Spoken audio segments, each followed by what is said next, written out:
Library Division. We're doing a tape for the archives in Frankfurt, for the Pogue Oral History Library at Murray State University, and for the Marshall County Library. And all of this is paid for buying the tapes and materials. Of course, I'm contributing my services. The WCBL is doing the purchasing of the tapes and making the donation through Shelby McCallum, the owner.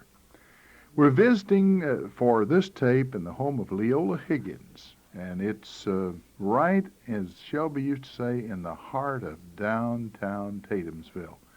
It's a real pleasure to be in your home, Miss Higgins. Your name is Leola? Right, Leola Higgins. And you were telling me just before we went on, I want to get this sidelight on lest I forget it, that there was a post office here. Yes. How long ago has that been? When the railroad went through Benton, came to Benton. Mm-hmm. Now, I really don't know the date it was established, but that was the end of it. Mm-hmm. And it was evidently the last decade of the 1800s. Yes. September the 15th, 1890 was the first train. Well. So they built the road in 1889 and part of course, 1890. People rode horseback and came to the post office. You know, there was no rural delivery. Now, of course, that made my hometown of Hardin. It didn't exist before that. Wadesboro was the town. And when the railroad was built, what was left of Wadesboro, which had started falling when they moved the county seat, they moved it two different places. They moved one to Murray for Callaway, the part that remained to Callaway County, and moved one to Benton that became Marshall. So Wadesboro had started going downhill and just gradually kept going down. But when the railroad came, it just flew. Yes. It really went down in a hurry. Well, I lived in Wadesboro, though, when I was a little boy, 5 years old, and there was still one physician left and one general store. and that was 1842 when Marshall County became a Yes, county. ma'am. June the 1st, 1842. The bill passed February the 15th. You know, James Bryan was has been called father of Marshall County. Yes. And Some of them in Callaway called him worse than that. Oh yes, they didn't like it, of course. But he was my great grandmother's third husband. Oh, well, what an interesting tie, and I'm certainly glad you gave us that information.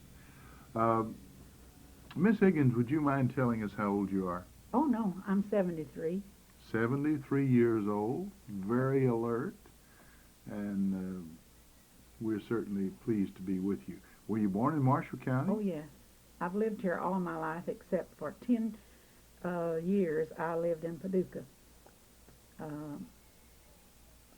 I went to work at for the telephone company, and I'd been at work there 2 weeks when our switchboard all at once went crazy, and it was the 29th of October, 1929.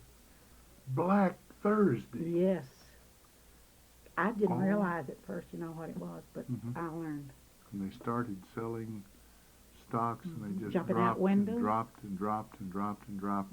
A fellow told me a story one time that, and I don't propose these to be the exact numbers, but the general gist of the story was that Mr. Wheel had borrowed the money to build the Irvin Cobb Hotel, and he had pledged General Motors stock, what the lawyers call hypothecated. And it was set up in such a way, let's say General Motors was bringing $400 a share, and they had said that if General Motors ever dropped to $50, then the loan was due and callable. Well, General Motors, as I recall, dropped to $5. Nobody thought that could ever happen, and he jumped out of the top story and killed himself. Mr. Rudy, who owned the Rudy's department store, I believe he committed suicide. Mr. Utterback also. Mm-hmm. Some people didn't think he did, but that was just rumor, I think. New York City was full of people jumping out of skyscrapers, people who had been moguls, tycoons, the captains of industry, and then they lost it all. Well, let's get back to you.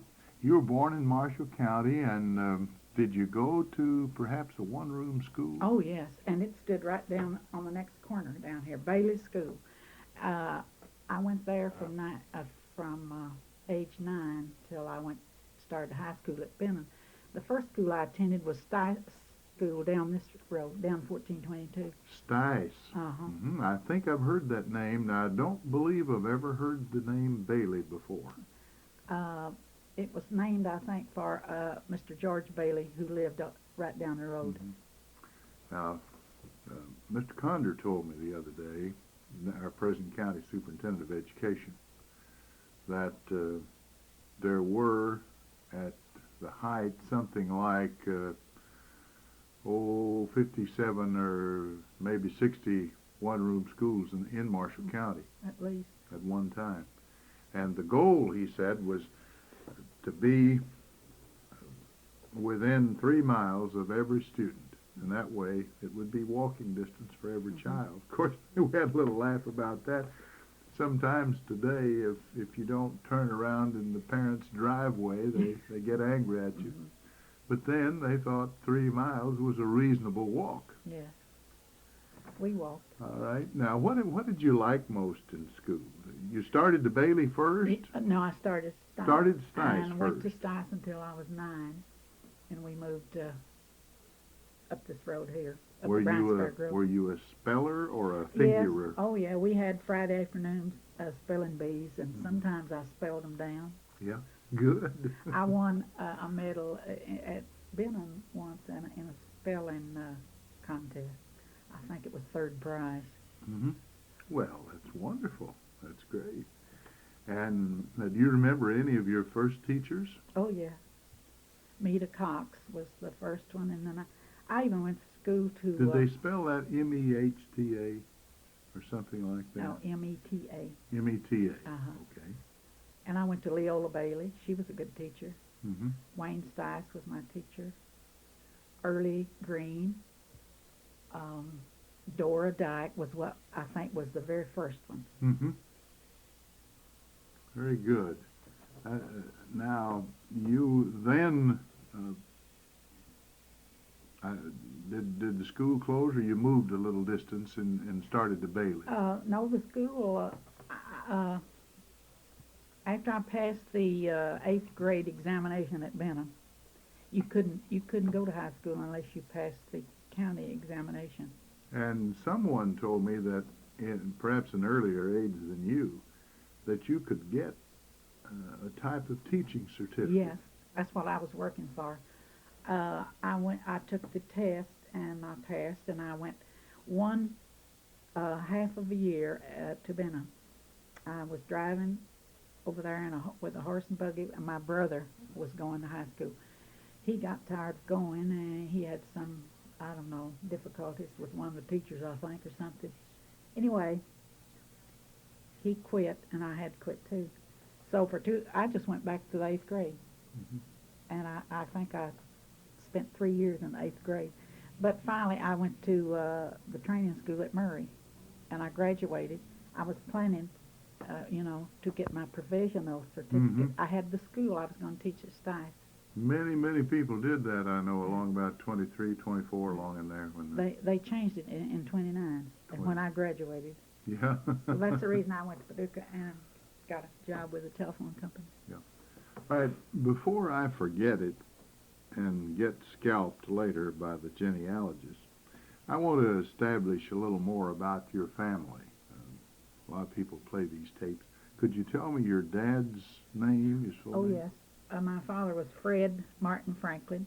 He was a son of James Marion Franklin. And my great-grandfather was Jesse Richard. And Jesse Richard Franklin came to Marshall County in 1850. He came here from Edmonson County, Kentucky, though he was born in Hardin County. His father was Bennett Franklin, who was born in Virginia.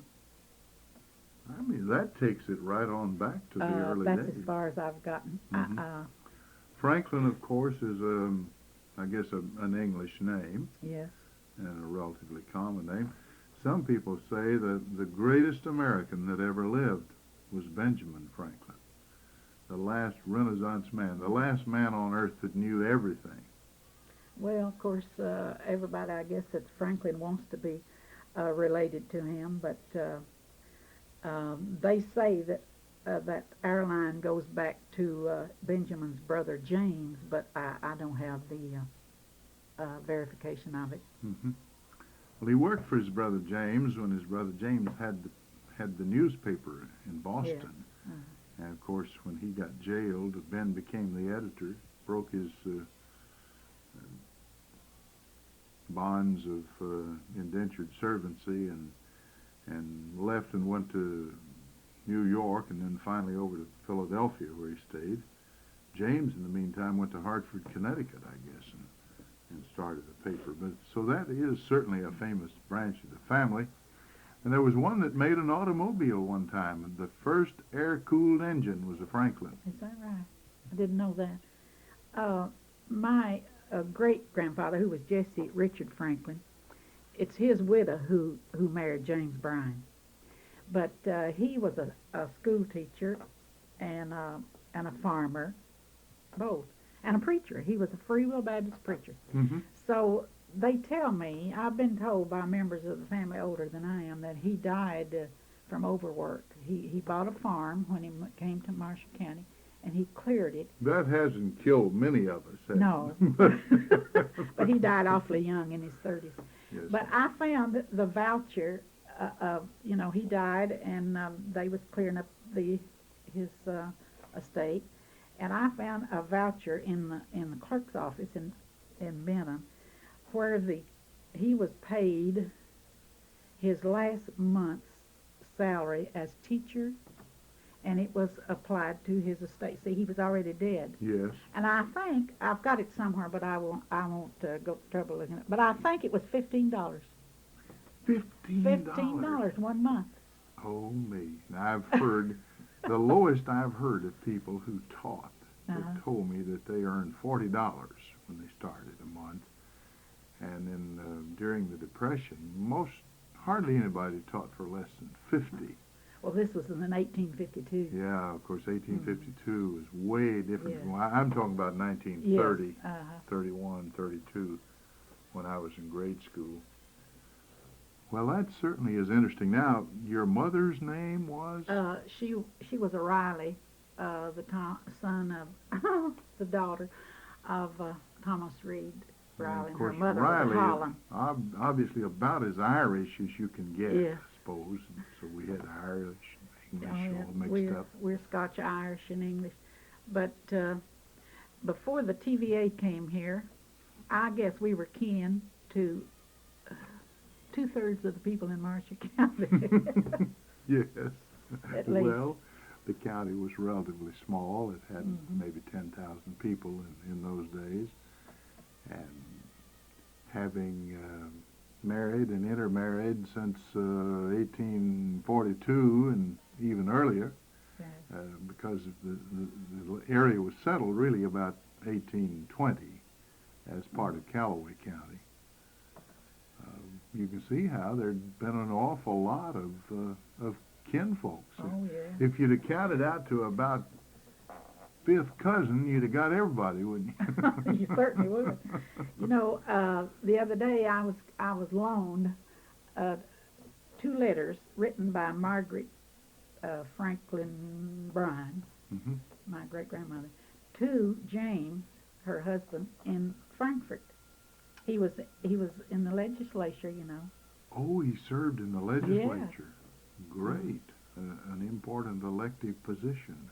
And one was written in January of 65, I believe. Mm-hmm. But, well, we're always proud of those things. I know, yeah.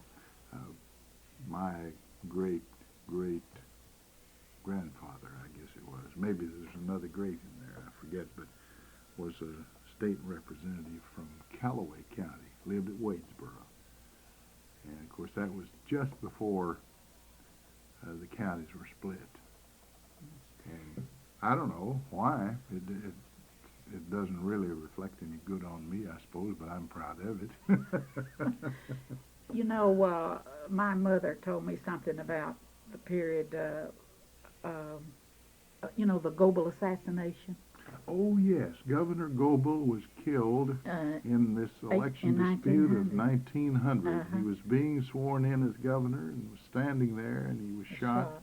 Some said by Caleb Powers. Yes, I've read that. Anyway, my Riley relatives, the men were all great politicians and died in the Wool Democrats. Mm-hmm. So they were for Goebel. Oh, yes. And when they had the trial of some of the men, my great-grandfather and my grandfather and some other people went to Frankfurt, and they lived down this way. Mm-hmm. Now, just think what a trip that was, to go up there and hear a man tried for Isn't that something? killing. That was, of course, by the road mileage of that day, far more distant than it is today. Oh, sure. I can remember when we won that is Hardin High School, won the speech tournament for the first region in 1940. Mr. Ross took us in a car to Lexington, and the highway mileage was 325. Now today, you can make that same trip on the parkways, and it's a little less than 300 miles. So I imagine with all the winding trails that your grandfather had to make, Oh, yeah. it probably was 350 miles to Frankfurt. I imagine so, at least. Some of those roads are still crooked, as a matter of fact, in the Bluegrass region.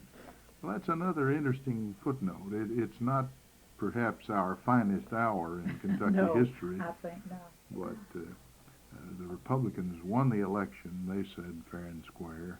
The Democrats said, no, you cheated. And Goebel just took over with the legislature, just voted the governor out. And instead of inaugurating Governor Taylor, they inaugurated Goebel. And then, of course, some of those, most Republicans were in the mountains then. And they got their guns. They got their guns, and they came to Frankfurt, and they were angry, and somebody of that group apparently killed Governor Goebel.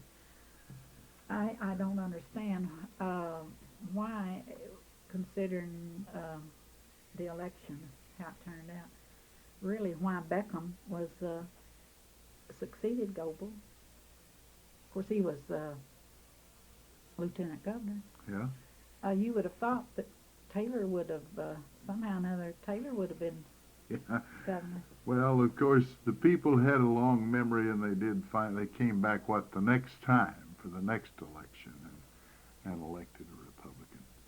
And they built the new state capitol building, and so I don't know. Anyway, that's water over the dam at this point. At these schools you attended now, did you like school? Or Yes, I was crazy about school. Mm-hmm. Well, some students say they just hated it, and I always cried when it was out in the spring, because then I had to start sucking tobacco. You know, the girls sat on one side and the boys on the other, and in the middle was this huge stove. And the teacher had a desk. There was a blackboard across the back. I remember when I started the Bailey, I read everything I got my hands on, and they had two books in the library. One was Ivanhoe, and the other one was Pilgrim's Progress. No, it was Black Patch. Yeah. White Patch. Mm-hmm. The Store of an Aunt. And they called it. It was a boy's dream. But you know, I memorized both those books. I guess I read Ivanhoe 6 times. Sir Walter Scott. That is a beautiful piece, though. Oh, it was. I like him anyway. I like his poetry. Breathes there a man with soul so dead, who never to himself had said, "This is my own, my native land." And I could. Well, we better not get started on Scott, or I'll go crazy. All right. What was your favorite subject? Well, reading, maybe. Spelling and geography and history and English was really my favorite. I was something else in mathematics. It took me 2 years to to learn them up. You didn't like math real well. Uh-uh. I didn't either. I never really liked it. I found out, I always said I couldn't learn math, but in World War II, I wanted to join the Naval Reserve, which I did, and when they swore me in, the fellow says, okay, now you got to take algebra and trig. And if you don't make a C, then you'll be drafted immediately, go to sea duty as an apprentice seaman. So, and he said, if you pass, make a B or higher, you'll be an officer and a gentleman. Well, I made an A. What do you know about good that? For you. But I didn't really like it particularly. I just found out I could do it if I had to. Yeah. And of course, it was necessary for navigation. What about some of the games you played when you were in school? We used to play, you know, I've read this, and I believe it's true, that a lot of Kentucky people go back to the old Elizabethan times. Mm-hmm. I mean, their customs and songs and things. And when I was in school, we played a game, and I sung that for a lady who played the dulcimer. Yeah. She's famous, and I met her at some sort of a gathering, Mm-hmm. and she was playing songs like that. And and after it was over with, I introduced myself and sang this song for her. It was about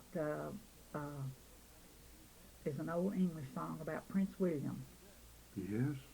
And I couldn't. Well, even Barbara Allen mentioned. Yes, that's one of them. And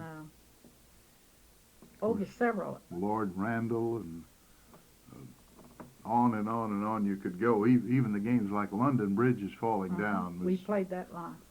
And The Farmer in the Dell. Those were all English games that can be traced back to, if not King Alfred's day, certainly the Norman Conquest of 1066, and up to King John's day of 1215, and so on and so on.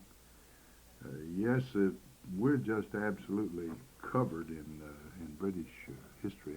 There's a book in the SIU library that I read while I was doing my doctorate there, and it was called Kentucky, Shakespeare's America. I've forgotten the author. But the theme of it was that people came to the hills of East Kentucky particularly, and they were isolated with the mountains and poor transportation. They were speaking the Elizabethan English of 1607 when the settlers landed at Jamestown. Mm-hmm. And they gradually moved west, and that just stayed in those mountains, and it's the same language now. And it says Kentucky Mountain English is not incorrect English; it's archaic English. The joke's on me here. You know how smart aleck kids get. And I thought I knew more than my dad did because he'd just gone to the fifth reader, McGuffey's fifth reader. They didn't have 8 grades when he went to school. And he would say, I commuted to college at Murray, and I'd come home and I'd say, "What'd you do today, Dad?" And he'd say, "Well, I hope Corbett Tucker killed hogs." Yeah, I remember and saying that. And I thought he was saying HOPE. Mm-hmm. I had to do some work in linguistics as a graduate student. And I recall that in Dr. Vannard's course that I found out that was HOLPE, HOLPEN was the preterite form of the past tense of what we say help now. Yeah. And it was HOLP and not HOPE. Mm-hmm. So my dad was more correct than I was. Well, when I was growing up, all the older generation used that term. And it does, yeah. And it did sound like it would have been spelled HOPE, but Mm-hmm. they meant HOLP. Yes, absolutely. Well, you, I heard you say you went to Murray, and where did you first teach? I didn't. Oh, you never did teach. No. You prepared, but you didn't teach. Well, after I couldn't, on account of they had threw out the provisional certificate. Mm-hmm. I was the second oldest in a family of 8, and we lived at Murray the year I graduated. We had moved to Murray the year before. Economically, then, you didn't have all the chances, did you? I could not go to school, realizing how much it would cost Dad and with 6 other younger ones. Mm-hmm. And so that's the reason I went to Paducah. Right. And you started working for the phone company. Yes. And were you ever married? Yes, I worked several years down there. I was working there when I married, Mm-hmm. and I quit. And we lived on the farm until the 37 flood. My husband was a mechanic, and a very good one. My brother asked him to come down there and work on his car that had gone through the flood. Mm-hmm. So we went down there, and Louis got work, and I went back to the telephone office, and I worked until the end of World War II. Oh, very good. By that time, you had a retirement worked out. I presume. No. At least you'd put a lot in Social Security by that time. Yes. Yeah. All right. Do you remember anything about customs when you were married? Did you ever hear of a chivalry? Oh, yes, we had one. Tell us what they were like. Well, of course, they were different, but the more people that was there, the wilder it was.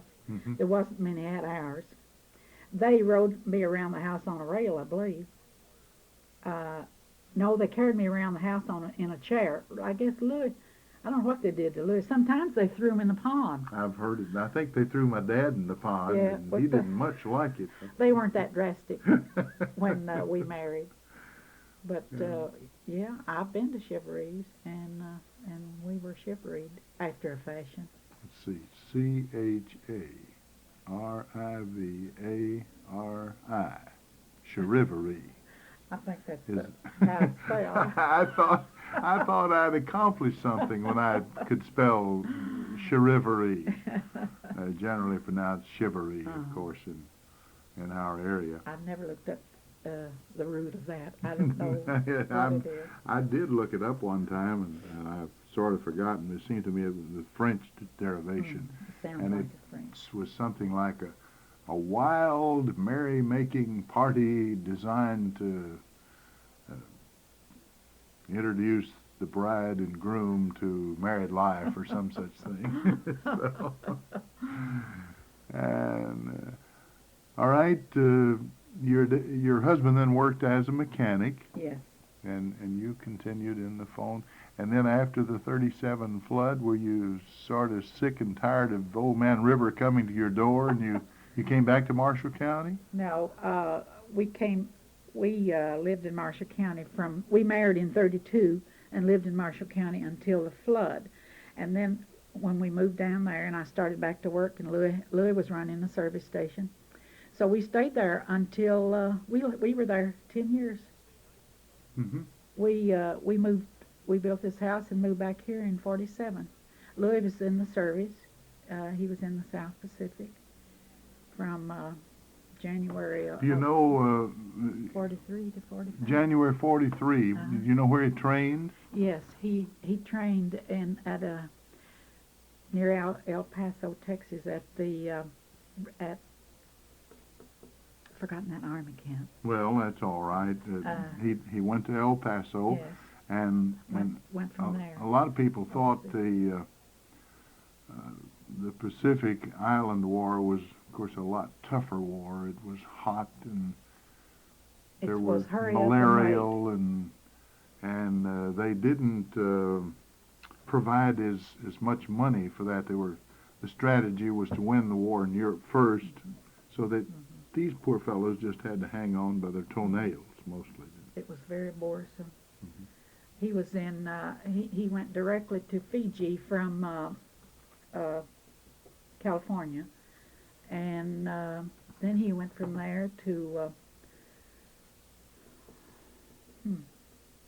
New Guinea, New Guinea, that was a rough place. Yes, and he was on an LST leaving, when he left New Guinea. He was on LST with some troops, and he was in the rear echelon with all that machinery, trucks, jeeps, things. He was in the Searchlight Division. And when they were in mid-sea, the news came that the war was over. President Truman, some people blame him for it. I don't. I always saluted him because, Yes. frankly, I couldn't quite see the difference in killing people with a bow and arrow or shooting them with a rifle or killing them with an atomic bomb. And I firmly believe that he saved a lot of Japanese lives. I think so, too. You know, if we'd had to dig every one of those Japanese soldiers out of foxholes, think of the millions that we'd have lost and the millions they would have lost.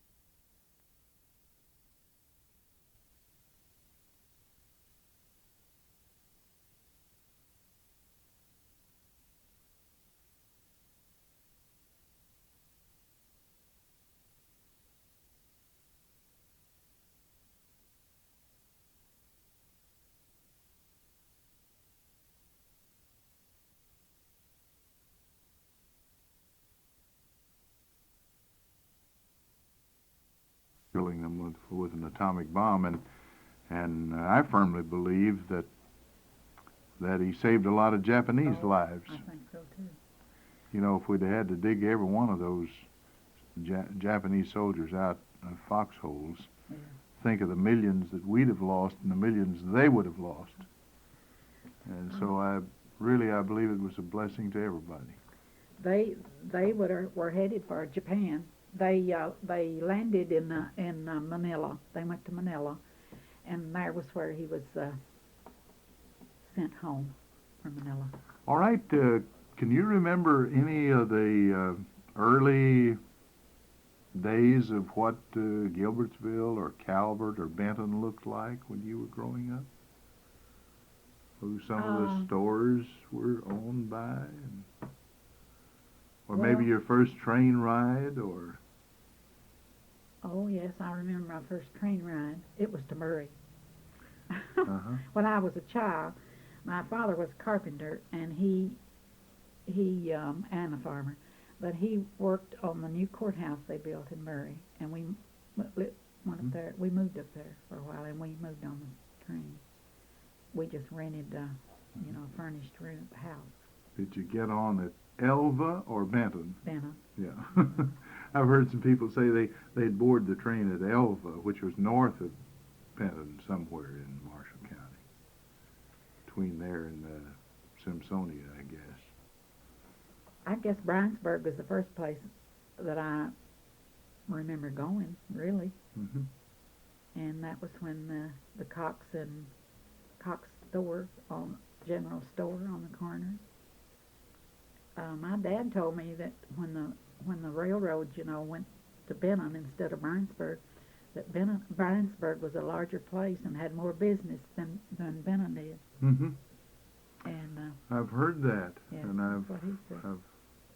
I was reading a little booklet one time, and just an offhand remark, and it said the largest church in the county was at Bryansburg.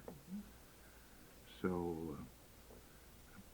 things have changed over the years, and I can recall people saying that at one time Hardin had almost as much business as Benton did, but that was, of course, because everything in Wadesboro moved to Hardin when the railroad came through.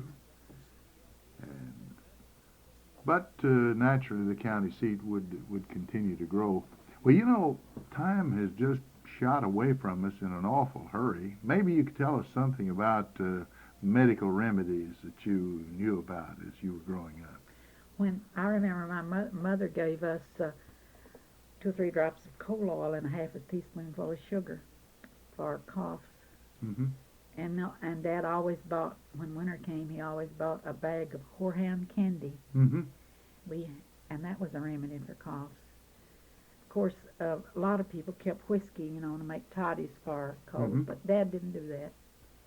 And we just used, they were a big believer in poultices back then. If you had a chest cold, they'd Yes. put that on your On chest. flannel Mm-hmm. with tallow and all kinds of mustard stuff, Yeah, everything. yeah. I've heard of mustard, and Yeah. someone in this series has mentioned mustard and goose grease. Yeah, I've heard of that too. So, I think my grandmother used that. Mhm. And then they, speaking of mustard, I mean geese, you've slept on a feather bed. oh yes, undoubtedly. Yeah. And we had to, and under the feather bed, you know, were straw ticks. I made, every year when the thrasher came along, they emptied the old straw and they filled that tick, they called it, with fresh straw. And oh, it was a delight to sleep on that first night. It was way up high. Oh, yes. I can remember my dad had a big wheat crop in 31, and there were some people, of course, didn't grow wheat. And they just blew that out of the thrasher. It had been thrashed by a steam thrasher. It resembled a railroad engine. It was a J.I. case. And they blew that out in this big pile. Of course, we filled up our beds. And Mother invited all the neighbors that didn't have wheat to just come and help yourself. And of course, everybody in the neighborhood got all the straw they wanted. As you say, the beds were quite different for a while. Oh, yes.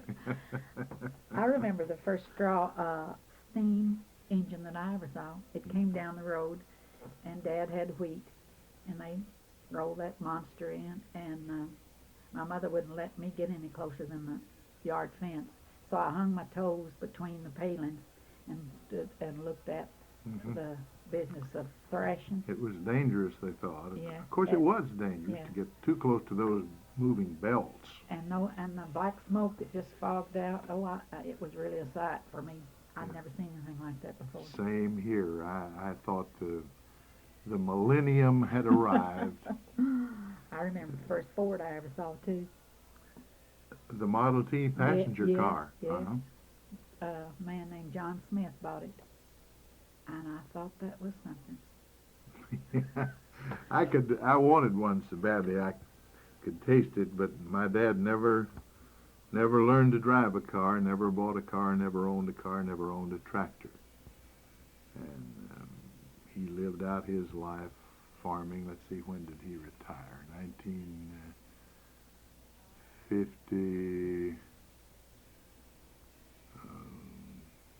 1958, I believe. Yeah. He retired. He was then 65. And he lived out his life without... I tried to get him to let me teach him to drive a car, but he said, oh, I wouldn't be any good as a driver, and I don't want to be something less than the best. My uncle bought a tractor. Now his son has told me there's not no one to name his name. My uncle bought a tractor, and the first time he got on it to drive it, when he came to the gate, he said, whoa. Well, that's a natural reaction. I guess so. We're laughing, but we might have done the same yes. or worse. Miss Leola Higgins, it's been a pleasure to visit in your home. Do you have any one last word you'd like to say? I've really, I guess I've run over a little bit, but there's still some tape on the reel. No, I've enjoyed it too. Well, thanks a lot for sharing your home with us and sharing your memories, not only, of course, for me, but for the benefit of library patrons who will be able to utilize this series from now until the end of time, we hope. And a copy of this will be in the State Archives building in Frankfort, Kentucky, one at the Murray State University Pogue Oral History Library, and a copy in the Marshall County Library System. In fact, I guess if they wanted to, they could put one at Calvert, Hardin, and Benton, couldn't they? That concludes our broadcast for today.